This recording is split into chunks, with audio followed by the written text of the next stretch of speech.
When I tell people that I drive for Uber, they always assume I have a bunch of crazy stories to tell, since I deal with so many strangers on a daily basis. But it's actually pretty uneventful. Besides for the occasional drunk person, the people are polite and just want to get to where they're going. But there was this one ride that I think about from time to time that left me with a number of unanswered questions. I picked up two guys in their late 20s in the downtown area. They were at a bar and grill. I think they had a few, but not drunk or anything. It was 9 p.m. in the summer, and the sun was setting. I spoke with them a little, and they seemed very nice, the type of riders you'd be thankful to have. One interesting note was when the two men would speak to each other, they spoke in Russian. I don't know Russian at all. I had no clue what they were saying. In the middle of the ride, one of them asks how I was doing with tips for the day. Okay, I guess, I replied. He then hands me a $20 bill. A $20 tip is very rare. I think that only happened to me one other time on all the rides I've given. Plus, tips are usually given at the end of rides, not during. Nonetheless, I thanked him in a very grateful manner. Once I arrived at their destination, which was a house in a neighborhood, the two guys spoke to each other for 30 seconds or so as I was waiting for them to exit the car, again in Russian. Then, the other one hands me another $20 bill just before getting out. I was shocked. Again? That was $40 now. A new record. I thought this was the end. I already had another passenger to pick up in my queue. But as one of them left, the other stayed in my car. He was sitting up in the front with me. He says to me, "I need a ride to pick something up at a friend's house nearby and come back. Can you do that for me?" Normally I wouldn't accept things like this because it's usually people trying to scam you out of a free ride. But since I was already tipped $40, who cares if I drove a little farther? As I agreed to do it, I reached for my phone to type in the destination, assuming he would tell me the address. But he stops me saying, No, it's okay. Don't need the phone. I will tell you where to go." And he then proceeds to hand me a $50 bill. I hesitated slightly because I thought it was odd that he preferred me to be offline. I wouldn't recommend any other Uber drivers do this because it could be dangerous, especially if you're a female. But I did it anyways. Because even if this house was 20 miles away, it would still be worth the $50. Thankfully, the house was only 2 miles away. After listening to only his directions, we arrived to his friend's house. He says, "Stay here, and I'll be back in less than 5 minutes." I watched him go to the house, but instead of going to the front door, he climbs the side fence and into the backyard. This is when I thought this was getting weird. I sat in my car wondering if I put myself in a situation I shouldn't have. I had contemplated leaving, but he had been so nice, and maybe I was wrong to assume I was aiding in some sort of shady activity. Less than 5 minutes later, I see him climbing back over the fence wearing a backpack. He wasn't wearing a backpack before. When he sat back in the car, he seemed a little winded. Not sure if it was from climbing the fence or what, but he appeared to be in shape and not the type to get winded very easily. He thanked me for waiting and proceeded to give me turn-by-turn directions back to the original drop-off. On the way there, he hands me another tip. This time, it was in a wad of $5 and $10 bills. I didn't count it. I thanked him and put the cash in my center console. Once I dropped him off, he got out, and we both said goodbye, just like any other ride. I turned my Uber app back on and continued driving through the night. I was in a good mood thinking about my record-breaking number in tips. I finally got home and counted how much the guy gave me. The last tip was another $65, so $155 in total. How awesome, I thought. I noticed something on one of the $5 bills though. There were a couple of red spots on it. I couldn't be for sure, but it appeared to be blood. Did I just accept blood money tip from an Uber passenger? The whole scenario was strange. A $155 tip was a little over the top. I watched the local news for a few nights and didn't hear anything about it. But then again, why would I, if it happened to be a drug deal gone wrong or something? I still drive Uber to this day, and all my rides are very boring compared to this.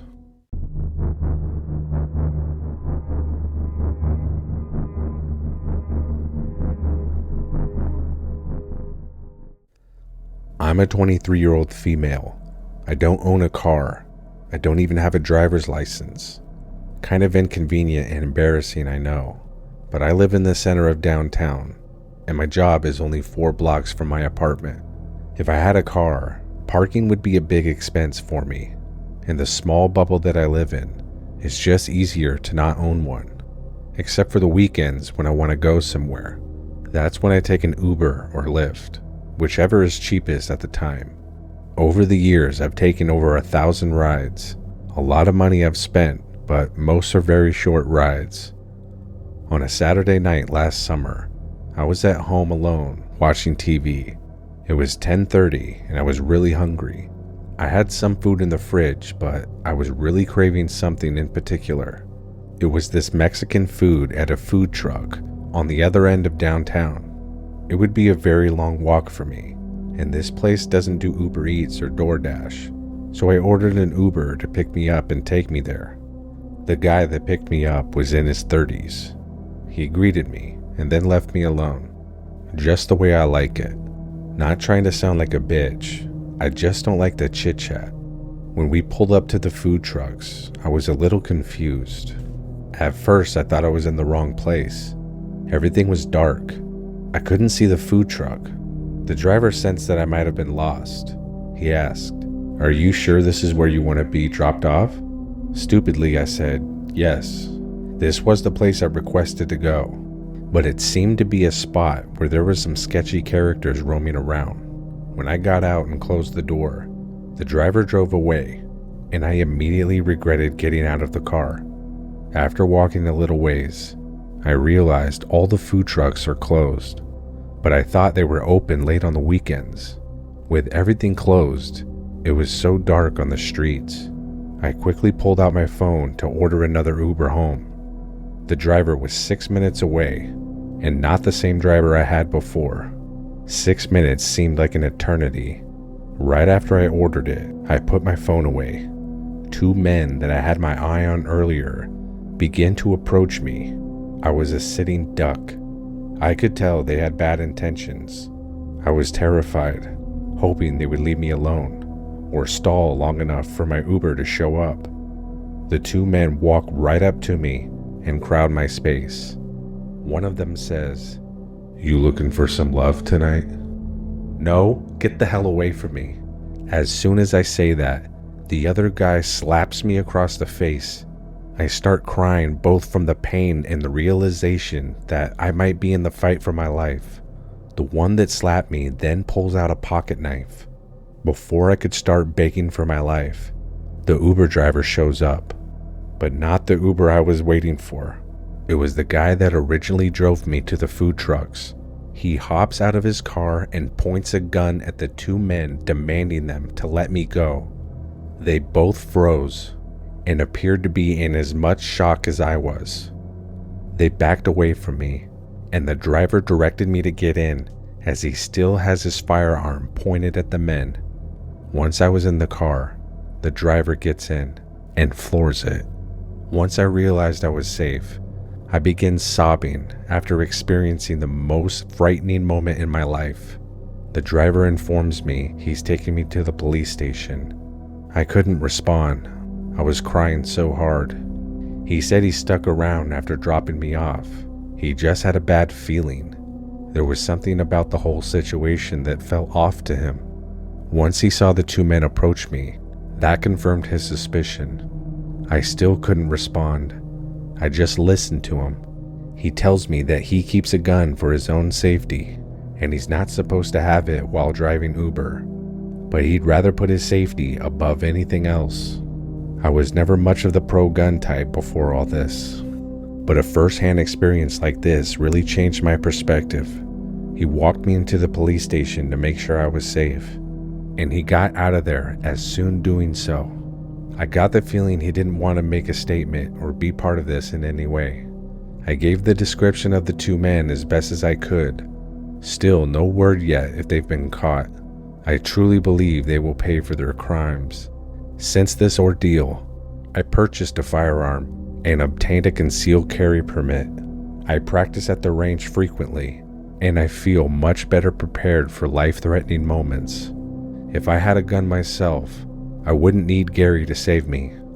Gary was his name. I will never forget it. If you are listening, thank you, Gary.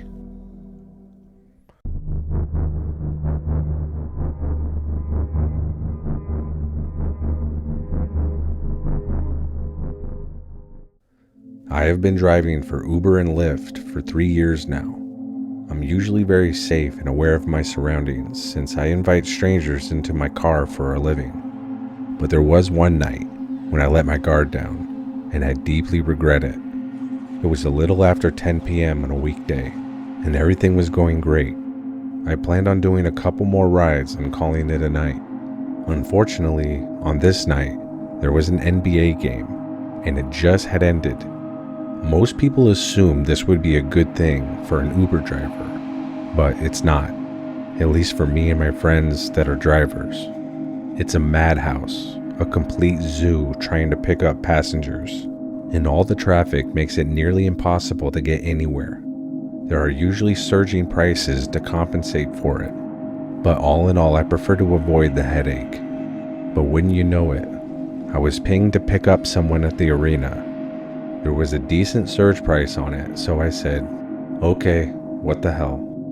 This one ride will make me the amount of 3 normal rides. I'll do this and go home. But of course, traffic was terrible, and my passenger was nowhere in sight and not responding to my messages. Sitting in still traffic, I regretted my decision to accept the ride.